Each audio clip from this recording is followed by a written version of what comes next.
Star elevation కాదు, story elevation అంటే ఇదిరా అనిపించాడు. సీన్కి ఇంట్రెస్ట్ డబుల్ చేయడంలో మనోడు ఎక్స్పర్ట్. సినిమా పరుగులు పెడుతుంటే మనం బ్రీతింగ్ కూడా ఆపేసి వాచింగ్ చేయక తప్పని స్క్రీన్ ప్లే ఇస్తాడు. సినిమా తీశాడు అంటే హిట్ కొట్టాల్సిందే, బాక్సులు బద్దలవ్వాల్సిందే. అలాంటోడు మరి స్టైల్ కా రాజా. మాస్కింగ్ తలైవాతో సినిమా తీస్తున్నాడు. ఎక్స్పెక్టేషన్స్ బీభత్సంగా ఉంటాయి. మరి రజనీకాంత్, లోకేష్ కనకరాజు సినిమా గురించి చెప్పుకోవడానికి చాలా ఉన్నాయి. మరి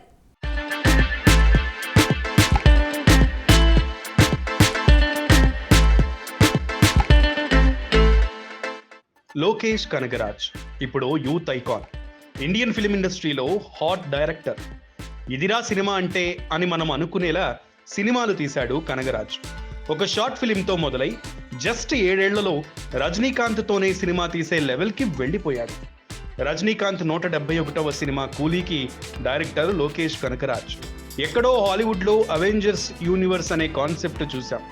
మన ఇండియాలో అలాంటి కాన్సెప్ట్ తెచ్చింది లోకేష్ కనగరాజే. తన సినిమాల్లోని క్యారెక్టర్స్కి ఏదో ఒక లింక్ పెట్టి తర్వాత సినిమాలో చూపించడమే లోకీ యూనివర్స్ స్పెషాలిటీ.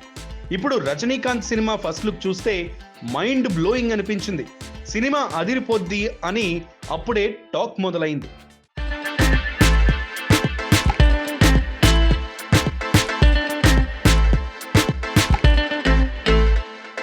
ఫస్ట్ ఖైదీ సినిమా హీరో కార్తీతో తీశాడు. సినిమా లైన్ చాలా చిన్నదే, కానీ స్క్రీన్ ప్లే అదిరిపోయింది. Action sequence, scenes, hero action ఇవన్నీ సినిమాలో ఎక్కడా బోర్ కొట్టకుండా థ్రిల్లింగ్ గా నడిచిపోయింది. ఏదో అనుకున్నాం, సినిమా ఏంట్రా బాబు అదిరిపోయింది అని ఆడియన్స్ షాక్ అయ్యారు. జస్ట్ మౌత్ పబ్లిసిటీతో ఆ సినిమా సూపర్ హిట్ అయిపోయింది. కార్తీ కూడా ఆ సినిమాకు లైఫ్ ఇచ్చాడు, అంతలా యాక్ట్ చేశాడు. Khaidi cinema fights goose bumps తెప్పించాయి. అప్పుడు కూడా Kanagaraj action oriented film specialist అనుకున్నారంతా.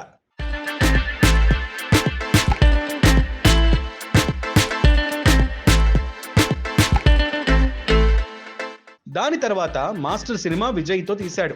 ఇది తమిళ్లో మాస్ హిట్ అయింది. మన తెలుగులో అంతగా క్లిక్ కాలేదు, కొంచెం ఓవర్ అయింది అనుకున్నారు. కానీ ఖైదీ అయినా మాస్టర్ అయినా సోషల్ కాన్సెప్ట్ ను యాక్షన్ ఓరియంటేషన్ లో క్యారీ చేసి చూపించాడు లోకేష్ కనగరాజ్. సోషల్ మెసేజ్ ఇవ్వడంలో కూడా సక్సెస్ అయ్యాడు. మాస్టర్ మాస్ ఆడియన్స్ కి మాత్రమే నచ్చిందని చెప్పాలి.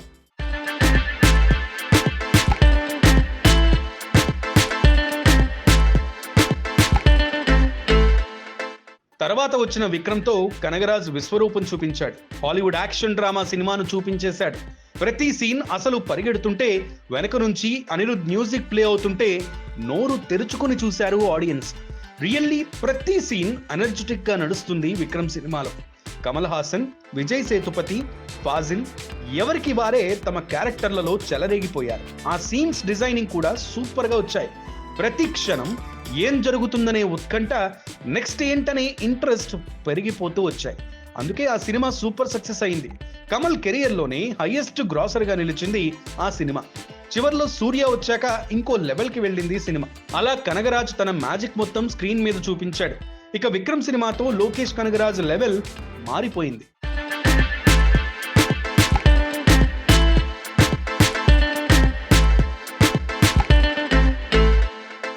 ఎవరైనా యాక్షన్ సీన్స్ తీస్తారు, కొందరు పర్ఫెక్ట్ స్క్రీన్ ప్లేతో వెళతారు, కొందరు సెంటిమెంట్ పండిస్తారు. కానీ అన్నీ ఏది ఎంత కావాలో అంత సెట్ చేసి కరెక్ట్ ప్యాకేజ్ చేసి ఇవ్వడం మాత్రం కనకరాజు వల్లే అయ్యింది.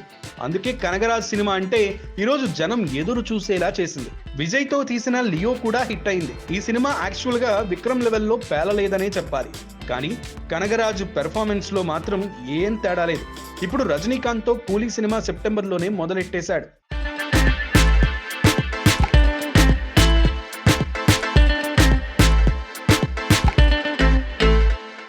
రజనీకాంత్ సినిమా హిట్ అయ్యిందంటే ఇక కనగరాజ్ ఇండస్ట్రీని డిక్టేట్ చేసే స్టేజ్కి వెళ్ళిపోతాడు.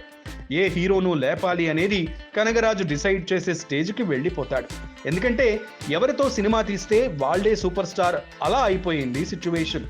ఏమైనా కనగరాజు మన లెవెల్ పెంచాడు, మన స్టాండర్డ్స్ పెంచేశాడు, ఎంటర్టైన్మెంట్ లెవెల్స్ కూడా మార్చేశాడు.